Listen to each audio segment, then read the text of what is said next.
Hi friends, very good morning to all of you. स्वागत है आपका फिर से Bhagavad Gita in modern words में। अध्याय 1। सबसे पहली बात, हमें लगता है कि ये एक कॉन्वर्जेशन है अर्जुन और कृष्ण के बीच में, जो कि दोस्तों शुरुआत वहां से नहीं होती है। शुरुआत सबसे पहले होती है धृतराष्ट्र से, जब वो संजय को कहते कि हे संजय, जरा देख के बताओ कि क्या हो रहा है रणभूमि में, क्या हो रहा है दो सेनाओं के बीच में, कैसा है माहौल, मुझे बताओ तनिक कि कैसा लग रहा है, लोग कैसे दिख रहे हैं, मेरा बेटा दुर्योधन क्या कर रहा है।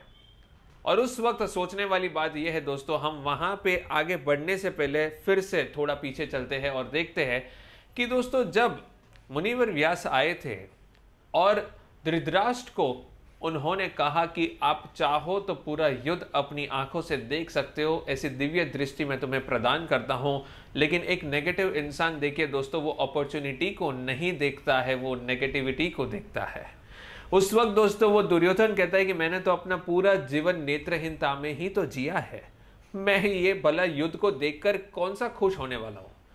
सोचिए दोस्तों, ऐसे वक्त पे उसने उस घड़ी को मिस किया कि उसे आंखें मिल रही थी, दिव्य दृष्टि मिल रही थी, लेकिन फिर भी उसमें उसने नेगेटिविटी को ही चुना। और यही एक नेगेटिव इंसान होता है दोस्तों, जो अपॉर्चुनिटी को भी नहीं देख सकता है। और तभी जाके संजय को दिव्य दृष्टि दी गई और संजय को उसने अपने पास बिठाकर पूरी महाभारत में जो भी कुछ हो रहा था, और दोस्तों इवन ईश्वर के दर्शन जो विराट स्वरूप में जो अर्जुन को हुए थे, वो दृष्टि का भी लाभ जो है दोस्तों, वो सिर्फ संजय को हुआ। सोचो, अगर आपको भगवान देखने का अवसर मिलता है तो क्या आप इस अवसर को छोड़ेंगे? बिल्कुल नहीं।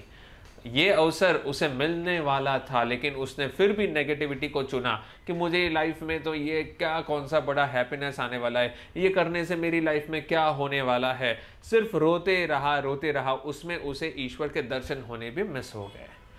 हम आगे बढ़ते हैं दोस्तों संजय से। दोस्तों संजय देखता है कि पूरा महाभारत यहाँ पे रचा हुआ है, दो तरफ सागर जैसी सेनाएं आमने सामने खड़ी है, और उसके बीच में वो देखता है कि दुर्योधन जो है वो जा रहा है भीष्म पितामह के पास। भीष्म पितामह को जाकर कहता है कि हे पितामह, जरा देखिए, इन दो महासेनाओं को देखिए, लेकिन पहले अपनी ओर देखिए। हमारे पास अश्वत्थामा, कर्ण, भीष्म पितामह, स्वयं आप, द्रोणाचार्य, कृपाचार्य जैसे महारथी है हमारी सेना में, और ये ऐसे लोग हैं जिनको पराजय करना एक सेना का बिल्कुल काम नहीं है, और ऐसे ऐसे महारथी हमारे साथ जुड़े हुए हैं। भीष्म पितामह उसकी ओर देख रहे हैं, बोले कि बोल तू बेटा बोल, मैं तो जानता हूं कि ये परिणाम क्या होने वाला है, लेकिन तू बोलते रहे बेटा। और दूसरी ओर फिर भीष्म पितामह को कहा जाता है कि आप उस ओर देखिए, गिने चुने महारथी है जिन्हें आप स्वयं एक बाण से ही नष्ट कर सकते हैं, अपनी दिव्य शक्ति से आप इन्हें नष्ट कर सकते हैं। और उस वक्त सोचिए दोस्तों, भीष्म पितामह देख रहे हैं कि इस इंसान के अंदर कितना ओवर कॉन्फिडेंस है। सोचने वाली बात यह है कि अगर वहां पे सिर्फ गिने चुने लोग हैं, फिर भी उनका साहस इतना है कि वो इतनी बड़ी महासेना के सामने खड़े हैं। वो भीष्म पितामह थे दोस्तों, जिन्होंने ये चीज देखी।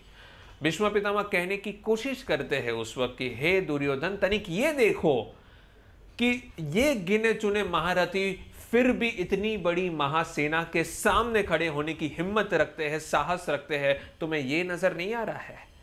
सोचो कि उनको भी पता है कि उसके सामने इतने बड़े महारथी है, लेकिन फिर भी उनका साहस देखो कि यहां पे वो खड़े हैं। ये साहस उनका देखकर हमें भयभीत होने की जरूरत है कि उनके पास ऐसी कौन सी शक्ति है जिसके वजह से वो हमारे सामने खड़े हैं। ये सोचने वाली बात है। लेकिन फिर भी उस वक्त दुर्योधन ने उसे ठुकरा दिया। उन्हें कहा कि आपको कभी कोई मेरी बातों में सहमति होती ही नहीं है। दुर्योधन कहता है कि आप छोड़ो, आपसे बात करना बेकार है, आपको कभी भी मैं या मेरी सेना या मेरे बारे में आपको कभी कुछ अच्छा नहीं लगता है।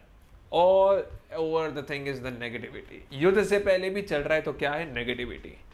तो सोचिए दोस्तों, शुरुआत तो वहां से हो रही है।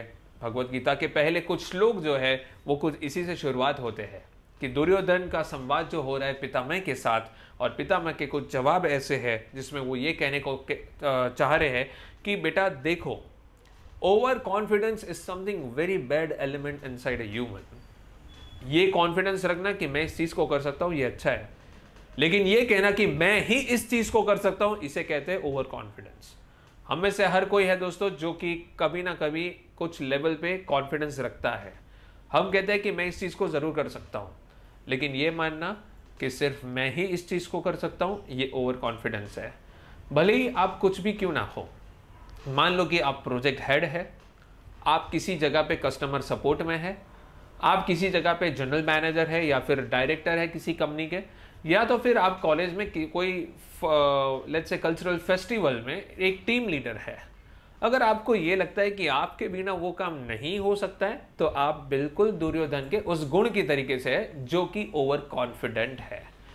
तो शुरुआत होती है दोस्तों ओवर कॉन्फिडेंस से, और इसी से दोस्तों हम आगे देखेंगे कि कैसे ओवर कॉन्फिडेंस हो सकता है इंसान को नष्ट करे।